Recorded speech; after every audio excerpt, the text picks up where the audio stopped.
می طلب، اور یوں بھی پڑھا گیا رحمت رب بہانہ می طلب. اس کی رحمتیں قیمت نہیں مانگتی اور اس کی رحمتیں بہانہ تلاش کرتی ہیں، تو وہ اپنے بندوں کو بخشنے پہ آمادہ ہے اگر وہ اپنا دامن طلب پھیلائیں. قرآن مجید میں ایک مقام دیکھیے کتنا دل آویز ہے. فرمایا ما یفعل اللہ بعذابکم، اللہ تمہیں عذاب دے کے کیا کرے گا. اس کی یہ چاہت نہیں ہے کہ تمہیں عذاب میں مبتلا کرے، اس کی چاہت یہ ہے کہ تم اس کی چوکھٹ پہ آؤ، جھولی پھیلاؤ، اس سے خیرات اور رحمت مانگو، اور وہ تمہارے ماضی کے سارے گناہ معاف کر کے، ساری غلطیاں معاف کر کے تمہیں اپنی رحمتوں سے مالا مال فرما دے. تو وہ بندوں کو بخشنے پہ، بندوں کی مغفرت کرنے پہ آمادہ ہے اور اس کی رحمتیں بہانے تلاش کرتی ہیں. اللہ اکبر. اور دوسری جانب اس کے بندے، اس کے مملوک، اس کی مخلوق، اور مخلوق کی گناہگار اور نیکوکار اس کی رحمتوں کے طالب ہوتے ہیں، بلکہ وہ گناہ کرنے کے بعد جب معافی مانگتے ہیں تو اللہ کو یہ معافی بہت پسند ہے. معافی مانگنا، اس کے حضور اپنے دامن کو پھیلانا، وہ اس کو بہت زیادہ محبوب ہے. انسان کی فطرت کے اندر گناہ رکھا گیا ہے. آگ، ہوا، مٹی، پانی، یہ ان چار چیزوں کا مرکب ہے. اس کے جو عناصر ہیں اس میں کبھی اعتدال قائم نہیں رہتا اور اس سے گناہ سرزد ہو جاتے ہیں. گناہ کرنے کے بعد بندے کا اس گناہ پہ اصرار کرنا، اڑ جانا، ضد کرنا، توبہ نہ کرنا، اللہ کو یہ پسند نہیں. لیکن اگر اس سے گناہ سرزد ہو جائے تو پھر وہ توبہ کر لے تو اللہ کو یہ بہت زیادہ پسند ہے. جو اس سے ہو سکے نیکی وہ اللہ کے حضور پیش کرے، لیکن اس کے اندر جو شر رکھی گئی ہے، اس کے اندر جو قوتیں گناہ کی رکھی گئی ہیں، اس سے اگر اس سے گناہ سرزد ہو جائے تو پھر وہ اللہ سے توبہ کرے، اللہ کی طرف رجوع کرے. تو اللہ اس کی توبہ کو نہ صرف قبول کرتا ہے بلکہ اس کے گناہوں کو معاف کرتا ہے اور گناہوں کو بدل کے نیکیوں میں تبدیل کر دیتا ہے. جب گناہ نیکیوں میں تبدیل ہو گئے تو جتنا بڑا گناہ گار تھا اتنا بڑا نیکوکار ہو گیا. حضرت سیدنا عمر رضی اللہ تعالیٰ عنہ بازار میں جا رہے تھے تو ایک شرابی نے ہاتھ میں بوتل پکڑی تھی شراب کی. تو حضرت عمر ہاتھ میں درہ رکھتے تھے اور آپ کا جاہو جلال دیدنیت ہوتا. تو جو ہی حضرت عمر رضی اللہ تعالیٰ عنہ کو اس نے دیکھا تو ڈر گیا اور دل ہی دل میں کہا اے اللہ آج عمر کے قہر سے بچا لے، میں تیری بارگاہ میں سچی توبہ کرتا ہوں. اور جلدی سے شراب کو بغل میں چھپا لیا. اتنے میں حضرت عمر سر پہ پہنچ گئے اور گرج کر کڑک کے کہا کہ یہ تیری بغل میں کیا ہے. چونکہ اس کو بوتل چھپاتے دیکھا تھا تو وہ ڈر گیا اور ڈرتے ڈرتے کہنے لگا حضرت یہ سرکہ ہے. اب تھی تو شراب لیکن ڈرتے ہوئے بولا حضرت سرکہ ہے. تو حضرت عمر نے کہا نکال. جب نکالا تو شراب نہیں تھی، واقعی سرکہ بن چکا تھا. تو جب اللہ کے حضور کوئی توبہ کرتا ہے اللہ اس کے گناہوں کو بدل کے نیکیوں میں تبدیل کر دیتا ہے.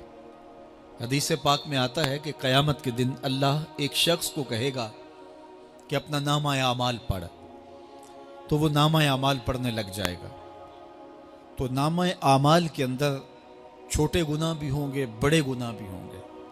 تو اللہ سے حیا کرتے ہوئے، شرم کرتے ہوئے وہ بڑے بڑے گناہوں کو چھوڑتا جائے گا اور چھوٹے چھوٹے گناہوں کو پڑھتا رہے گا. جب وہ سارے گناہ پڑھ چکے گا اور کتاب ختم ہوگی تو اللہ تعالیٰ اسے فرمائے گا میرے بندے تو نے یہ جتنے گناہ پڑھے ہیں میں نے سب کو بدل کے نیکیوں میں تبدیل کر دیا. تو بندہ کہے گا اللہ ابھی تو میرے بڑے بڑے گناہ رہتے ہیں جو میں نے پڑھے ہی نہیں. فَضَحِكَ النَّبِيُّ حَتَّى بَدَتْ أَنْيَابُهُ. حضور جب یہ بیان فرما رہے تھے تو حضور اتنا مسکرائے کہ صحابہ نے حضور کی داڑھیں دیکھ لی. تو پہلے وہ بڑے بڑے گناہ چھوڑے جا رہا تھا، لیکن جب اللہ فرمائے گا کہ میں تیرے گناہوں کو بدل کے نیکیوں میں تبدیل کر دیا تو وہ کہے گا ابھی تو بڑے بڑے گناہ رہتے جو میں نے ابھی پڑھے ہی نہیں. تو جب کوئی بندہ اس کے حضور توبہ کرتا ہے اللہ یہ نہیں دیکھتا اس نے گناہ کتنے کیے ہیں، یہ دیکھتا ہے بندہ آیا میری چوکھٹ پہ ہے تو اللہ اس کے پچھلے سارے گناہ معاف فرما دیتا ہے۔ اللہ اکبر۔ میرے اور آپ کے آقا و مولا نے اللہ کے حضور توبہ کرنے اور اس پر اللہ کی خوشی اور اللہ کی خوشنودی کا ذکر کرتے ہوئے ایک مثال بیان فرمائی کہ ایک شخص صحرا میں سفر کر رہا تھا تو وہ ایک درخت کے نیچے دوپہر کاٹنے کے لیے سستانے کے لیے رک گیا اور درخت کے ساتھ اپنے اونٹ کو باندھ دیا اور خود لیٹ گیا تاکہ دوپہر کاٹ لوں۔ تھوڑی دیر کے بعد جب اس کی آنکھ کھلی تو اس نے کیا دیکھا کہ اونٹ ماں ساز و سامان کے ساتھ غائب ہے۔ اب صحرا میں اونٹ کا گم ہو جانا گویا زندگی چلے جانے کے مترادف ہے۔ تو اس نے دائیں بائیں بھاگ دوڑ کے دیکھا کہ کہیں اونٹ کا نشان مل جائے، لیکن اونٹ کا نشان نہیں ملا۔ تا حد نظر کوئی انسانی آبادی نہیں۔ وہ بھاگا اور تھک ہار کے دوبارہ اسی درخت کے نیچے بیٹھ گیا اور پیاس سے ہلکان ہوا جا رہا تھا اور درخت کے ساتھ ٹیک لگا کے لیٹ گیا اور موت کا انتظار کرنے لگا۔ جن لوگوں نے صحرا کا سفر کیا ہے ان کو اس بات کا اندازہ ہوگا کہ کئی 100 میل تک انسانی آبادی ہی نہیں، اب نہ کچھ کھانے کے لیے بچا نہ کچھ پینے کے لیے بچا، اونٹ بھی غائب ہو گیا، توشا بھی ساتھ ہی چلا گیا، تو اب ظاہر ہے سیدھی موت ہی نظر آ رہی ہے۔ تو وہ اس درخت کے ساتھ ٹیک لگا کے بیٹھ جاتا ہے اور موت کا منتظر ہوتا ہے۔ تھوڑی دیر کے بعد پھر اس کی دوبارہ آنکھ لگ جاتی ہے۔ جب دوبارہ آنکھ لگتی ہے تو تھوڑی دیر بعد پھر آنکھ کھلتی ہے۔ جب دوبارہ آنکھ کھلتی ہے تو دیکھتا ہے کہ اونٹ جو گما تھا ماں ساز و سامان کے اس کے پاس کھڑا ہے۔ تو صحرا میں اس حالت میں اونٹ کا مل جانا زندگی مل جانے کے مترادف ہے۔ تو وہ اتنا خوش ہوا کہ خوشی کی انتہا نہ رہی، بلکہ مسرتوں کے ہجوم میں درک گیا اور کہنے کیا لگا، اللہم انت عبدی وانا ربک، اے اللہ تو میرا بندہ اور میں تیرا رب۔ کہنا تو یہ تھا کہ تو میرا رب اور میں تیرا بندہ، لیکن مسرتوں کا ہجوم ہی اتنا تھا، خوشیوں کا ہجوم ہی اتنا تھا کہ زبان پہ قابو نہ رہا۔ کسی کے آنے سے ایسے ہوش اڑے ساقی کے، شراب سیخ پہ ڈالی اور بوتل میں کباب۔